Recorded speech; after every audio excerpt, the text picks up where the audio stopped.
د خدایي خدمتګار تحریک د منتخب شاعرانو په کلام کې پښتني اقدار تحقیقي جایزه په موضوع اوسوس سکالر فیاض الرحمن د ملکان پوهنتون د پښتو څانګې پی ایچ ډي وکړه. پروفیسر ډاکټر نورالبصر امن د ده لارښود استاد و.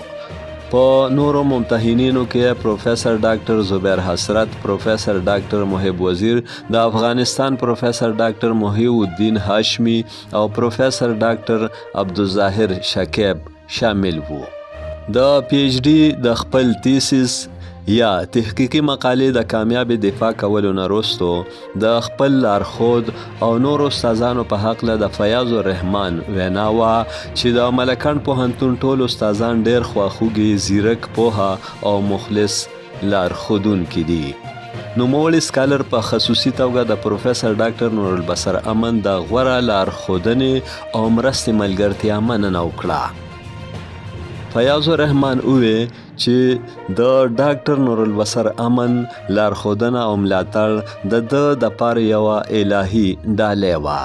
د نوموړي سکالر د وینا تر مخه که هر څو د ده تعلیمي سفر له ګڼو ستونزو ډک و، خو د الله په فضل او خپلو پرله پسې هڅو او محنت یې په ټولو ستونزو او مشکلاتو برې ومونده.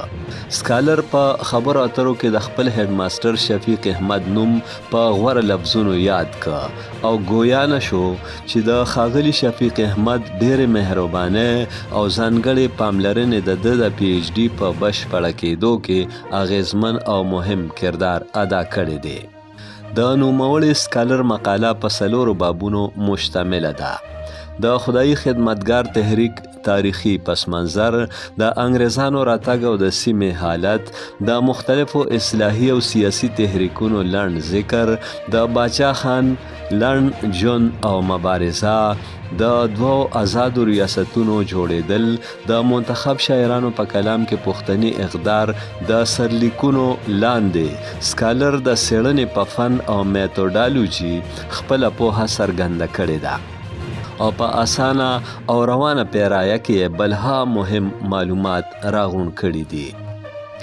د خدایي خدمتګار تحریک په لړ کې سکالر په ډاګه کړې ده چې د خدایي خدمتګار تحریک ریښې د هغه وخت له ټولنیزو، سیاسي او فکري تحولاتو سره تړلي دي چې د انګریز استعمار د راتګ وروستو په پښتني سیمو کې رامنځته شول. د انګریزانو راتګ په باب لا فیاض ګویا نه دی چې په دې دوره کې د انګریزانو لخوا په هند او په ځانګړې توګه د پښتنو په سیمو قبضې وشوې. د هغوی واکمنۍ د ولس د ځمکو ازادیو او ټولنیز نظم لپاره ستر ګواښ جوړ کړ. د همدې فشارونو تر سوري لاندې ګڼ اصلاحي، مذهبي، فکري او سیاسي تحریکونه رامنځته شول چې د ولس د ویښتابه لپاره یې هلې ځلې کولې. د خان عبدالغفار خان ژوند او مبارزې په هکله مقاله کې لیکلي شوي دي چې خان عبدالغفار خان مشهور په باچا خان د عدم تشدد فلسفې ستر لاروي، د صلح پیامبر او د پښتني ټولنې ستر اصلاحګر و. د هغه مبارزه د تعلیم، اصلاح، عدم تشدد، انساني کرامت او ملي وحدت په اصولو ولاړه وه. د یادونې وړ ده چې خدایي خدمتګار تحریک او د خدایي خدمتګارانو قربانۍ او ستړې خو د هغه وخت لیکوالانو، شاعرانو، ادیبانو او څېړنکارانو د خپل وس او قدرت مطابق خوندي کړي دي. هغوی پسې چې کم د قلم خاوندان راغلل، هغوی هم یوه ستړې وکړه او اوس چې دا کم ځوانان لیکونکي او محققین راغلل او را روان دي، دوی لګیا دي ام فل کوي، پی ایچ ډي ګانې کوي. دوی زاړه تاریخونه څېړي او مشاهیر او پخواني خلک راژوندي کوي.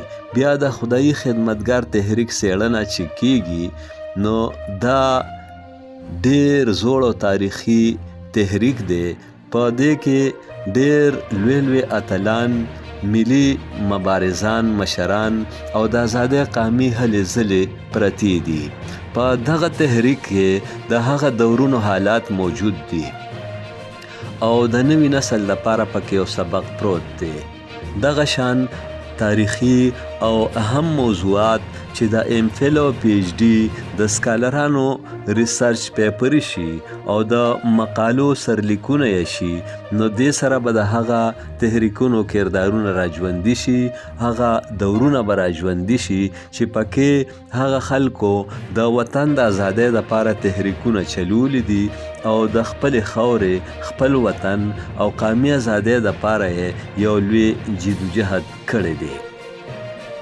د خدایي خدمتګار تحریک او دا شان په نورو اهمو ملي، ولسي او قومي تاریخي موضوعاتو ایم فل او پی ایچ ډي کوونکو ځوانانو د کار او زیار ستاینه پکار ده.